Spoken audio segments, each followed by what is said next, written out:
our second presentation today is by Mr. James Charpentier, and this is his thesis statement.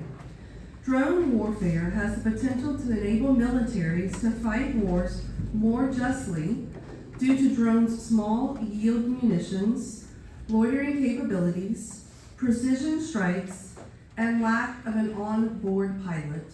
Please welcome James.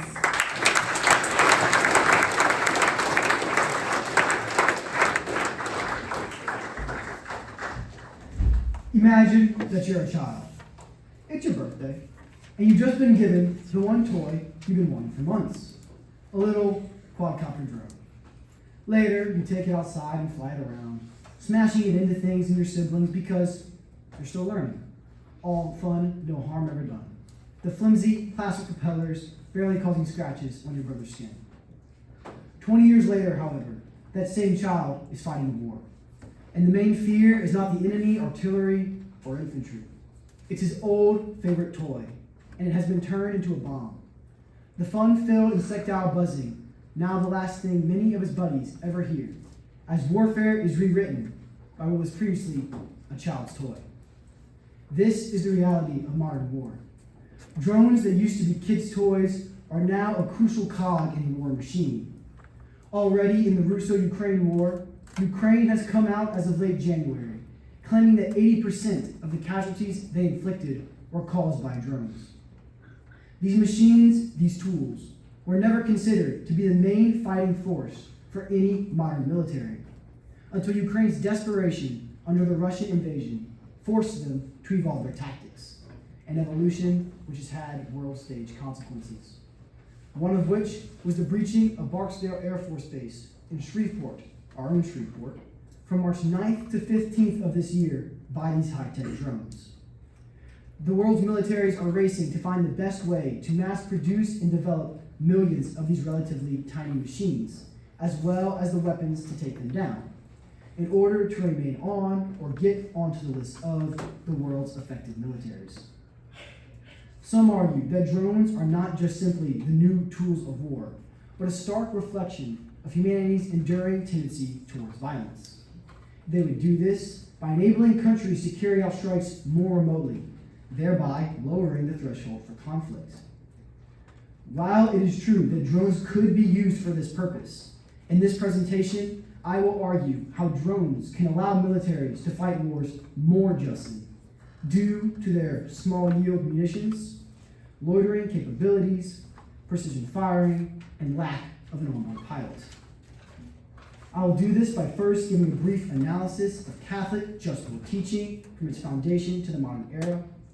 Then I will go over drones and their capabilities to show how the two can complement each other. While the Church's teaching on just war dates back to 4th century thinkers like St. Ambrose of Milan and St. Augustine of Hippo, its classical formulation is by St. Thomas Aquinas in his Summa Theologiae. Part of this great work was a much more detailed analysis of what a just war was. Namely, when does the nation have the right to war, known in Latin as ius ad bellum. St. Thomas has 3 criteria which must be met for a nation's decision to go to war to be just. First, it must be declared by a sovereign and rightful authority. Rightful authority on Aquinas' account is simply whatever government is in charge and has the responsibility of maintaining the common good. This will look different between different types of government. Second, the cause must be just and the offense grave. War is a grave matter, and a nation does not possess ius ad bellum for simply any offense. The damage that is done to it, or one of its allies, must be such that war is the only option left, and it must be a reasonable option. Thirdly, the intention must be for the advancement of the good and to bring about peace. Just as the offense must be grave, when the war ends, the aftermath should bring about or set up for a better world. If it ends, and the evil it set out to destroy is still present, active, and effective, then it has failed in some way. Once a nation possesses all 3 of Aquinas' criteria, it has the right to declare war. But once war is declared, it does not have free rein. It must continue to follow the guidelines of how to conduct war, or ius in bello, what a nation can do in war. The principles of ius in bello can be found in the Catechism of the Catholic Church, where it states not only that authorities have a right to self-defense, but in some cases, the duty to it. Once the damage done is found to be grave, lasting, and certain, the country has a right to war. In paragraph 2265, the Catechism states, legitimate defense can not only be a right, but a grave duty for one who is responsible for the lives of others. For this reason, those who legitimately hold authority also have the right to use arms to repel aggressors. Leaning into the in bello aspect of war, it stresses also the necessity for the respect of human life when at all possible. The Church states that the human reason asserts the validity of the moral law in armed conflict. Therefore, it stresses principles like non-combatant immunity, target discrimination, proportionality of munitions, and that collateral damage should be at a minimum.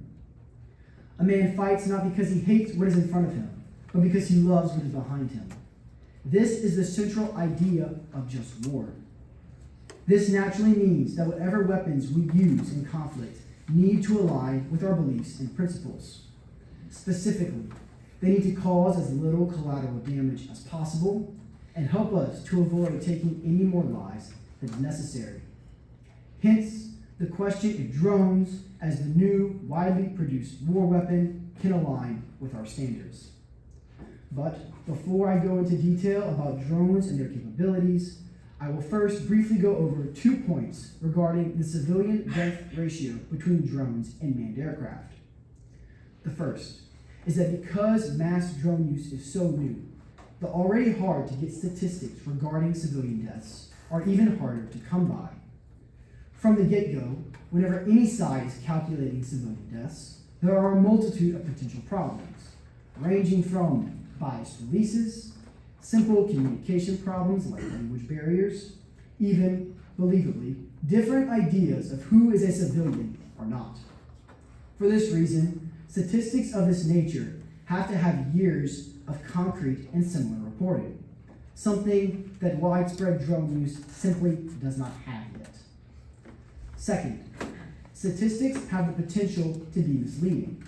This was highlighted in a 2012 UN report, showcasing an article with the headline that 15 more people had been killed by drones than manned aircraft that year. While this was true, the article neglected specific important details, such that the use of drones had risen significantly that year, while the use and manned strikes had gone down. The result? Yes, around 15 more people were killed that year by drones than manned airstrikes. But around 125 fewer were dead from manned strikes than the previous year, a net saving of around 110 lives. As previously stated, Ukraine claims that already 80% of the casualties they inflicted were caused by drones.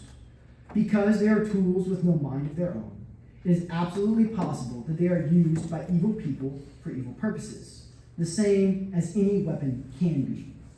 Russia, for example, is actively targeting civilian and military personnel alike with every weapon it has in its arsenal. But this does not negate nor weaken how drones can be used to revolutionize war for the good. It simply means that whoever is in the right must use their weapons as such and prevent the enemy from having any weapons at all. As a diverse and customizable weapon, drones differ from manned aircraft in 4 main areas that make it possible for them to be used in ways more in line with Catholic just war doctrine. 1, small yield munitions. 2, loitering capabilities. 3, precision strikes. And 4, the lack of an onboard pilot. Because most combat drones are significantly smaller than any manned combat aircraft, the size and yield of their munitions are naturally going to follow.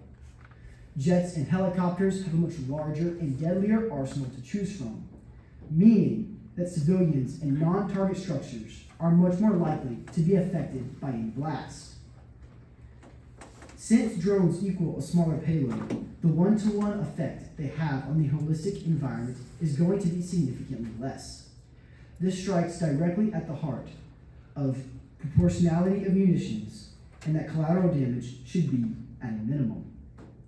The drone's small size also gives it a much longer loitering time, as some drones can remain airborne for up to 36 hours, due to lower fuel consumption and being harder to detect can remain safer for longer, ensuring that any target the operator is looking for can be clearly identified on site, and that civilians are cleared from the danger zone. The ability to safely loiter at a relatively close range is a privilege not granted to jets and helicopters. Jets must come in fast with little reaction time, and helicopters are a low, slow-flying, big target for any anti-air weapon or machine, and more crucially, are packed with men.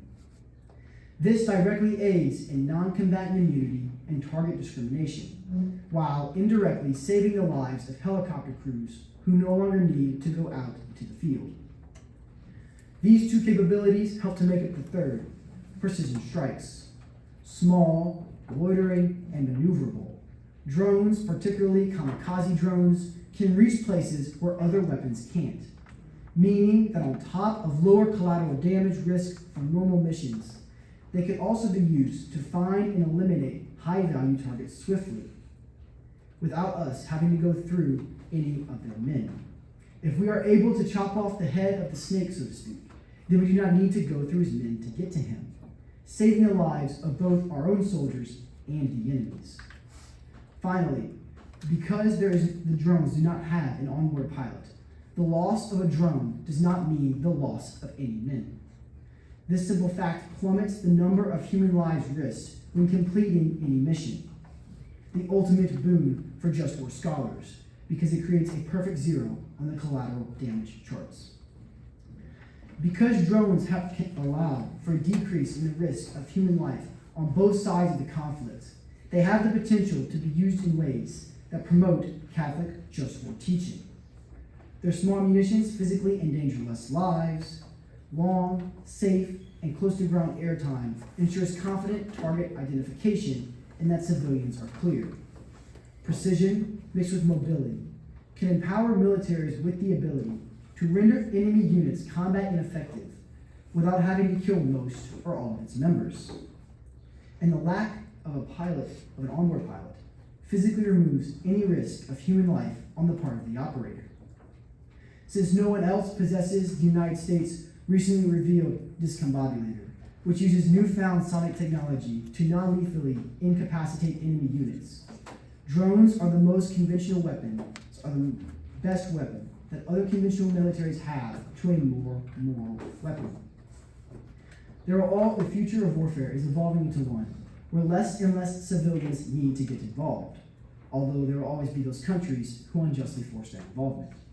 But as Catholics who strive to fight any war we find ourselves in justly, the rise of this new weapon will enable us to do so on a level never seen before.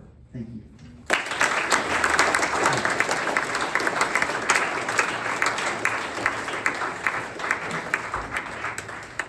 What faculty questions do we have?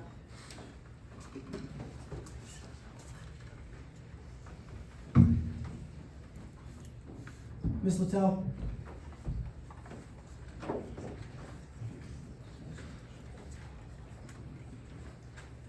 Presentation, James.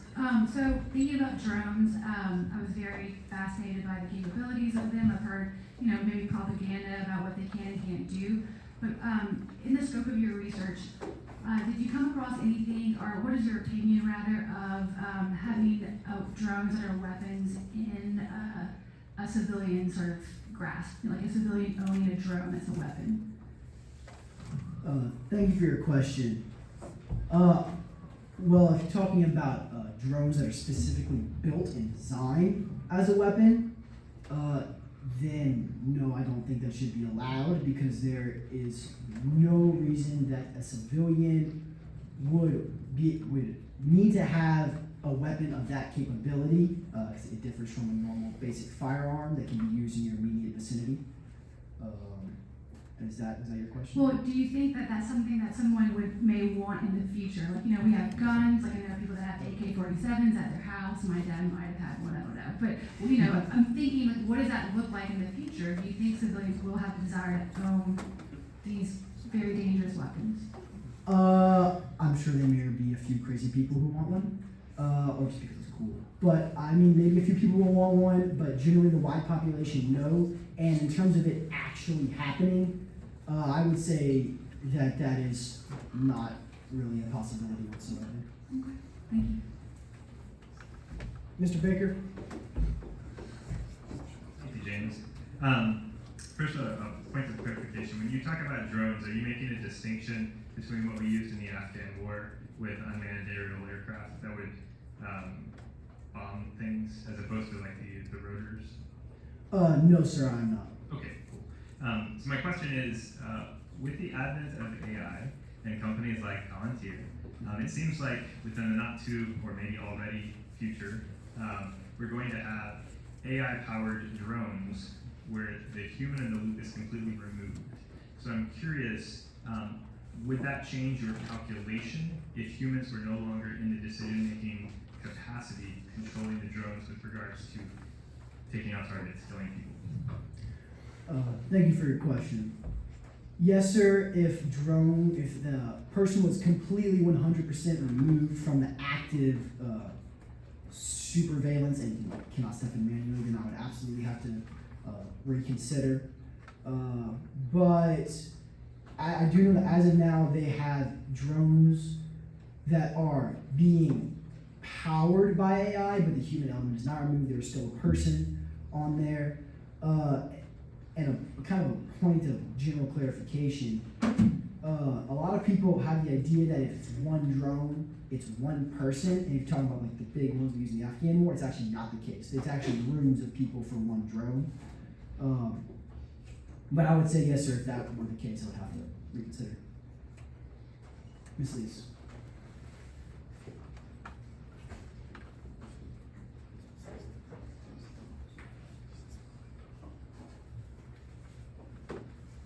Thank you for your presentation, James. The topic of war and justice kind of brings to mind something that I've been curious about, which narratives that inspire people to serve their country or defend the things that they love. And I'm kind of thinking in terms of stories that we cover in medieval world.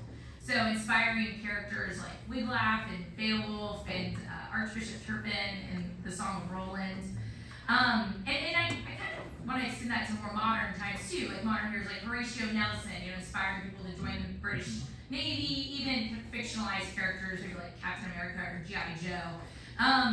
So I guess I'm kind of wondering if drones in warfare have a role to play in inspiring people to join the military, for instance, or if there's some role to play in combating the disillusionment that has seemed to be the trend with war since something like the Civil War and the world wars of the 20th century. Thank you for your question. So in terms of drones making it more appealing to enter war, I would say I don't really see how that would work, because I feel like the illusion behind that would be, oh, I can sit in my comfy chair and fight, and there's already plenty of those people in the military, so it really wouldn't affect that. In terms of it having the opposite effect of like, oh, I don't want to be in the field because this guy sitting in a chair can kill me, I would say that while that's obviously there, and I've talked to people who that's there for, if they're willing to, those people are also willing to go out and take the risk of getting shot by sniper fire or indirect fire, mortar fire. Like, the drone is like, okay, it's one more thing I gotta worry about, but it's just one more thing I gotta worry about on top of everything else. And so I don't see how that would really affect it in one way or another on a mass scale. Thank you. Mr. Cortez.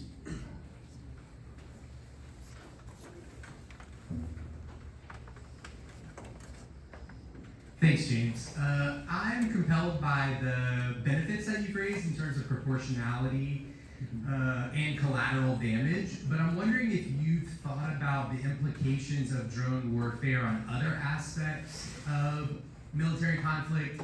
And particularly, I'm thinking about accountability and transparency. So it seems to me that drones encourage a kind of action that can be more clandestine, or even verge on illegality because of deniability.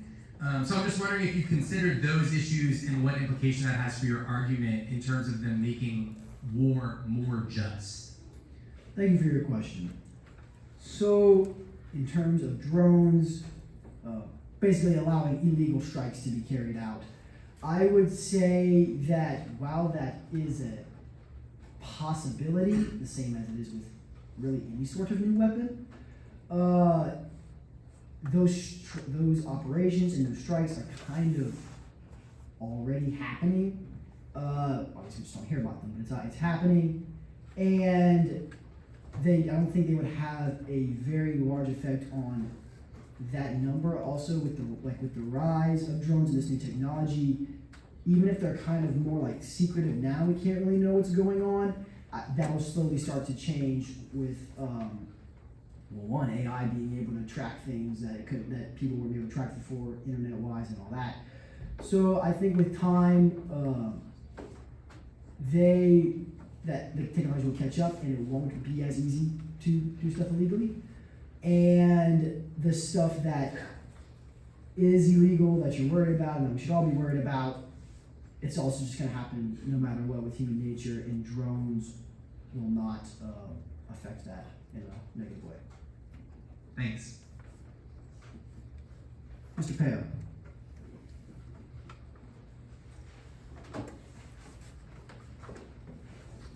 Thank you, James. Do you have any knowledge of the USA activity in Iran right now? Are we using drones currently in this latest war that we find ourselves in? Thank you for your question. The short answer is yes, sir, we are. With mostly surveillance and reconnaissance. A lot of the public strikes we've been doing are more from manned aircraft because of just the payload. But I mean, yes, sir, we are.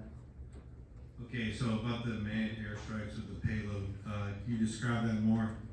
I know we lost some soldiers in the fighter jet. What is it that's causing us to still use jets when Ukraine is boasting of greater drone success? Hey, so I would say, I mean, in reality, that's a question for someone with much more detail than me, who's actually in the fight. But from what I have learned and researched and just kind of seen, one is the fact that we have the capabilities with these fighter jets, and we wanted to drop that giant payload, so we use the jet.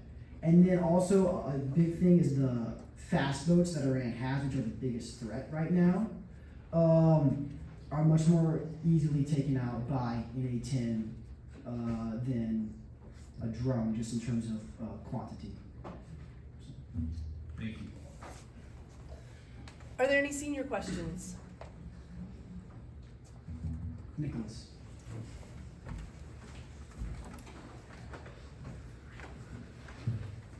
For presentation, James. So, as I'm sure you're aware, the United States has executed a very successful operation in Venezuela. I was wondering how much, I mean, I know a lot of it's classified, but how much of that success is owed to drones? Thank you for your question. Yeah, I didn't really look into that much. Mostly because it's classified, and most of the focus of that raid was the discombobulator and new technology, the F-35s and radar jamming. We did use drones in the radar jamming and destruction effort, but in terms of like exactly what drones we use and how we use them, no, not most classified. And a follow-up question, is the discombobulator attached to a drone? I have absolutely no idea. All right, thank you. Thank you, James.